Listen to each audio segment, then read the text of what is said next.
And we're back.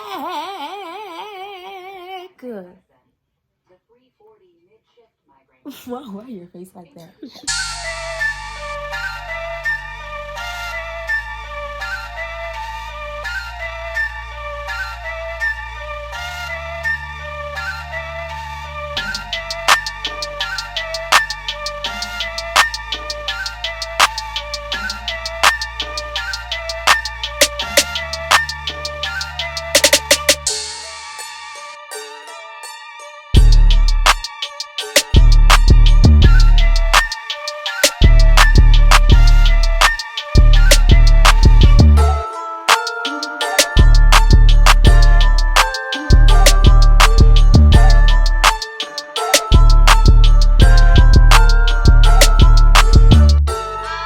Guys, we're back. You're probably wondering again, why have I been MIA? But it's not about that. Today is all about this lady, and it's always about this lady. This is my mother. For those of y'all that are new and don't know, this is my mommy, and it's Mother's Day. And I just been cooking for the whole house, and they gobbled it up.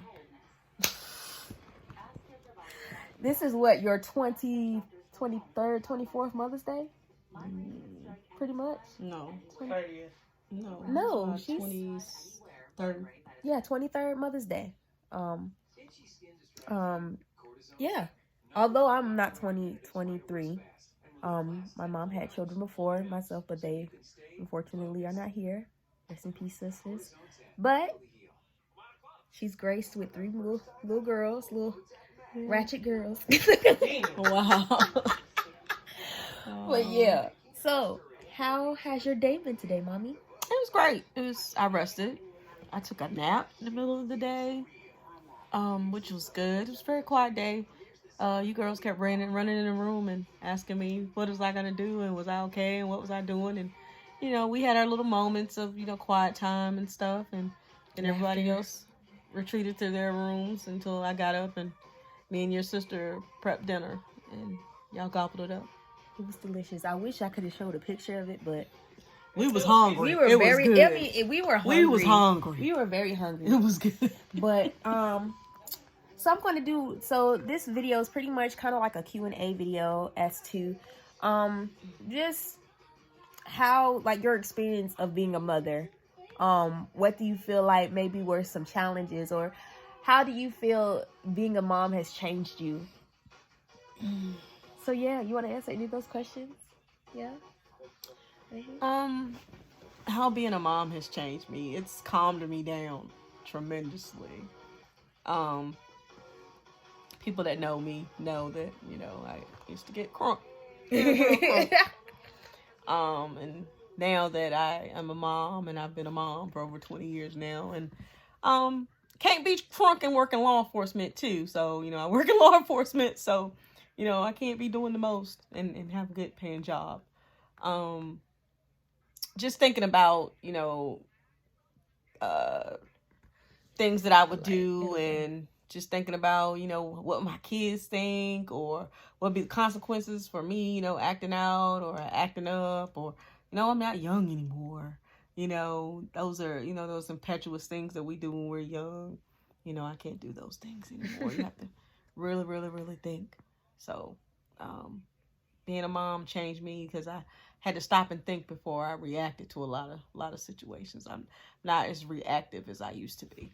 So, I feel like that's been a plus. It's helped me a whole lot.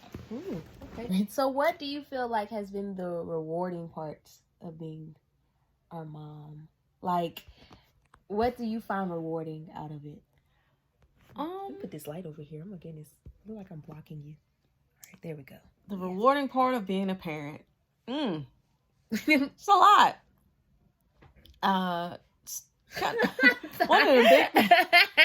One of the big things, seeing yourself and your kid, the good and the bad,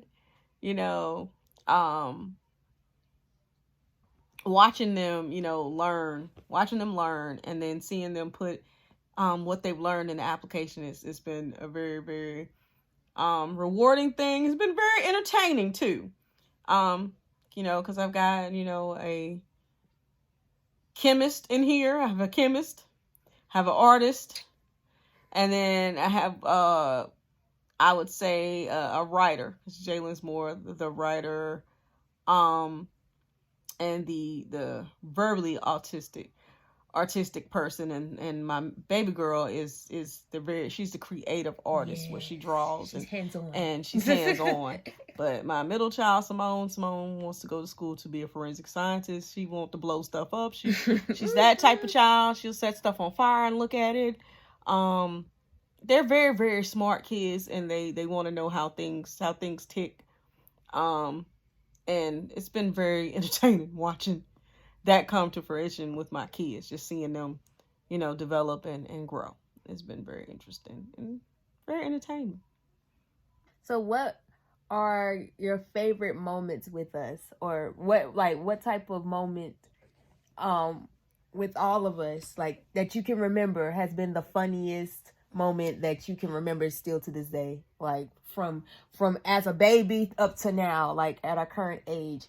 What has to be the most memorable moment from any of us, all of us, as a collective or just individually?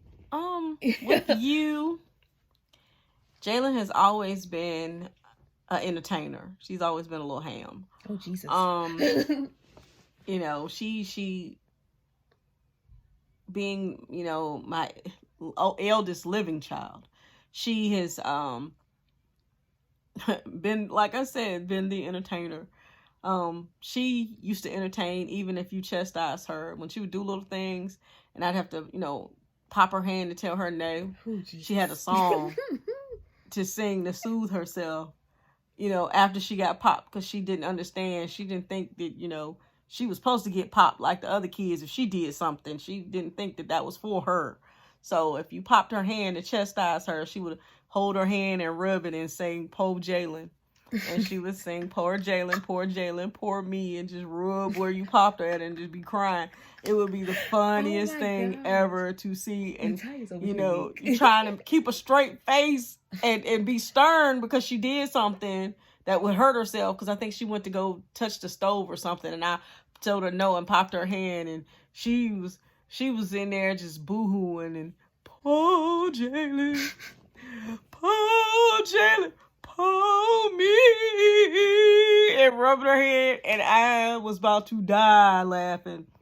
And I had to turn my head and not look at her to not laugh in her face because it was so funny. But she would soothe. She was a very self-soothing child. She didn't have to, I didn't have to pop her or lie or anything. It was just like if she was, doing something, it was like, no, and just quickly correct her.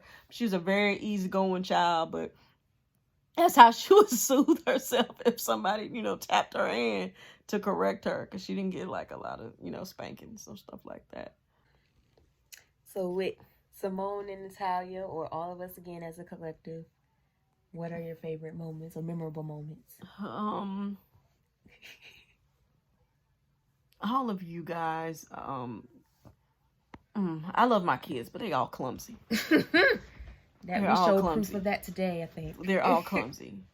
We've had broken bones. Fingers. Yeah. I'm just saying. Joints popped out of place. I'm okay. Just a whole bunch of stuff. My youngest daughter loved That's So Raven as a little girl, and she dived off the bunk bed and thought she would get the same reaction as Raven did on TV, and it didn't work that way.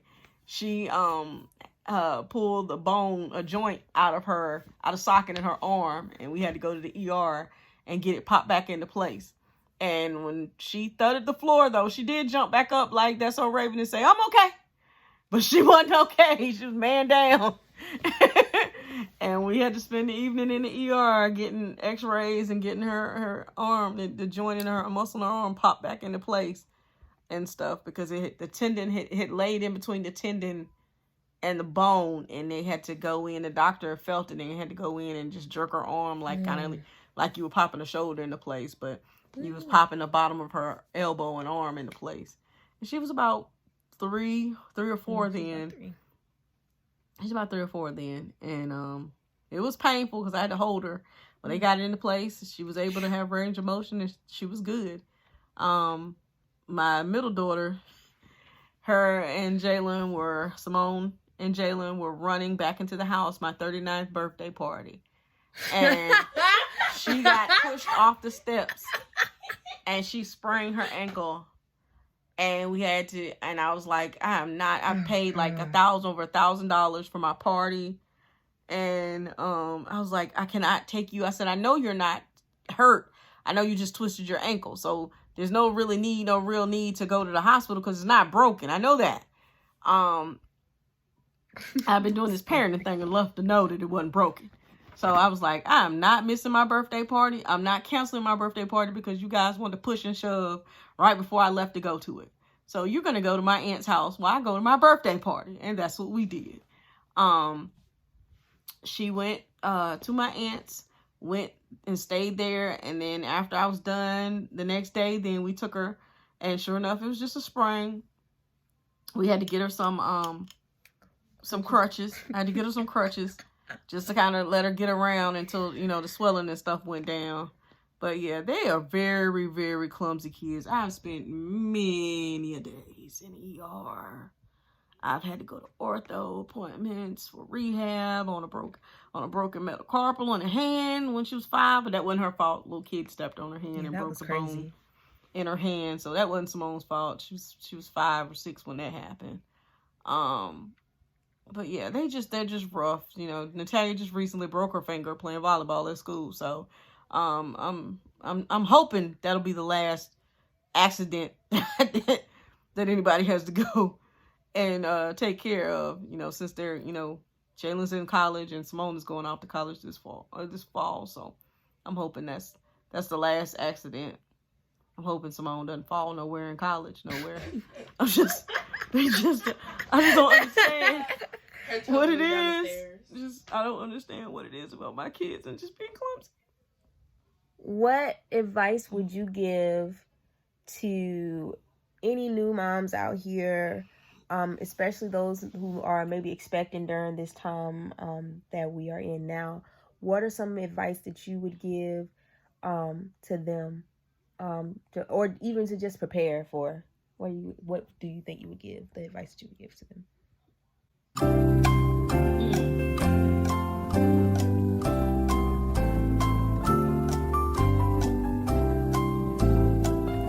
Surround yourself with a good village.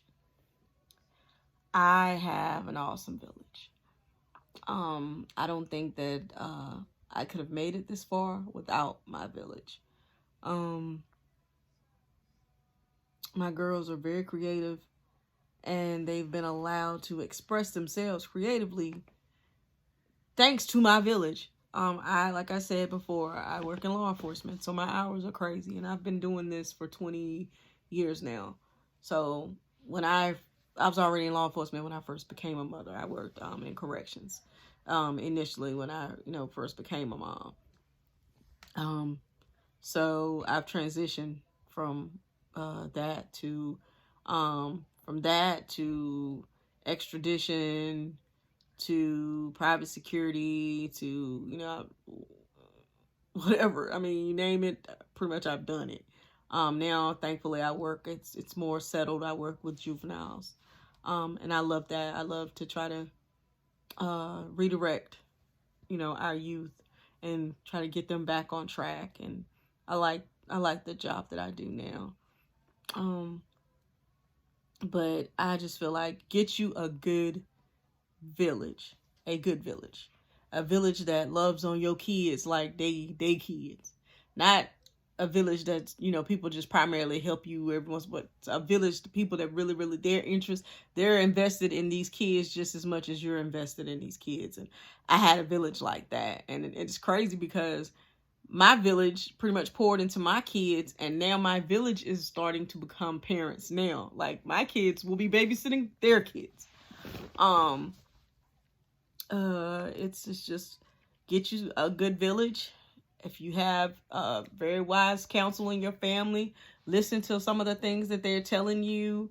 I don't go with all this new age stuff. If it ain't broke, don't fix it.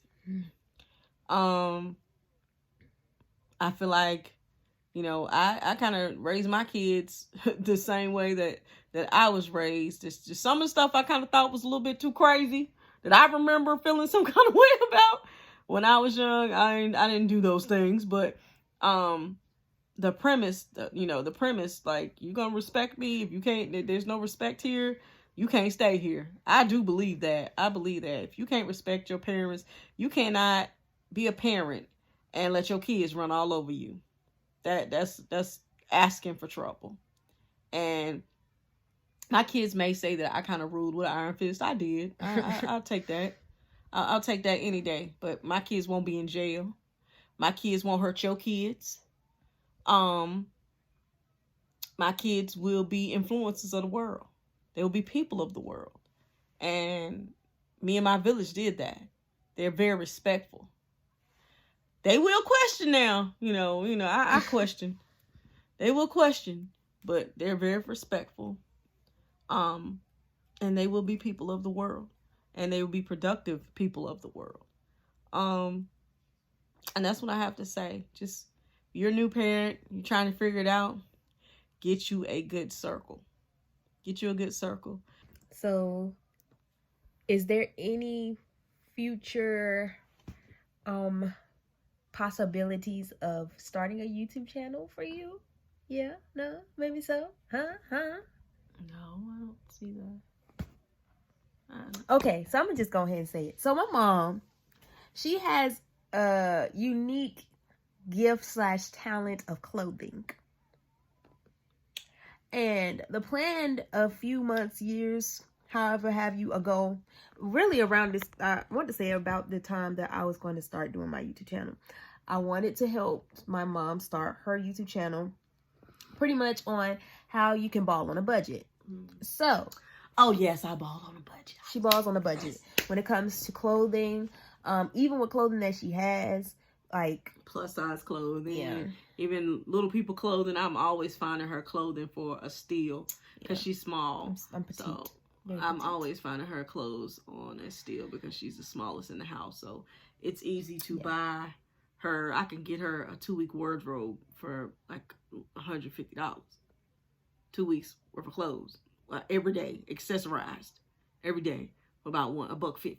Easy.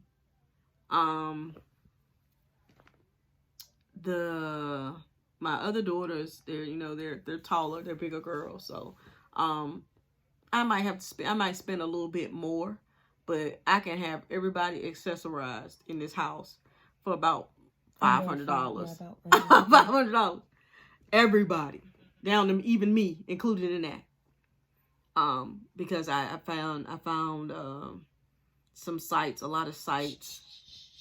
Don't disclose that. See, I'm not disclosing it. I just said I found a lot of sites, some sites. See, if you want to know, y'all have to like spam the comment section. Let her know she needs to start this YouTube channel. Like, to let these people know you can ball on a budget.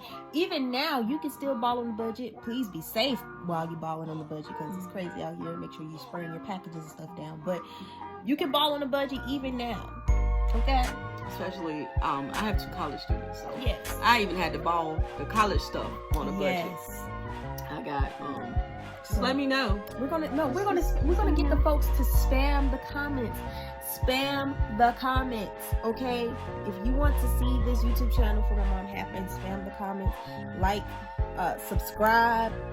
I'm trying to tell you, like, we're trying to get there, yeah. Like, if y'all can get me to 900 subscribers, then it's gonna happen.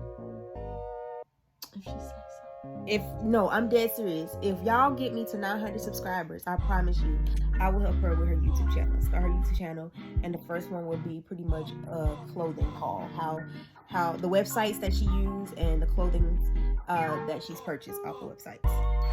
And if not that, then it's definitely going to be a college haul because Simone is definitely getting stuff still from for college. So she's pretty much balling on the budget. So yeah. But that's it, you guys. Again, happy Mother's Day. Love on your mama. Love on, just love on them because you just don't know people what are tomorrow, losing their mothers. Yeah. And even if you don't have your mom here, those that, have moms that have transitioned and gone on, pray for them. Like, you just don't know what they're experiencing and how they're feeling. Pray for them. Keep in touch with them, because you just don't know. You just do not know. Even we celebrate those that have filled in the void for those that may not have a mom. You're still celebrated at the end of the day. And so just love on your moms, on your families. Stay in touch with one another. Be close with one another, because you just don't know what tomorrow may bring. But I love you, Mom. Okay, even though I get on your nerves. On that nerve. See y'all later.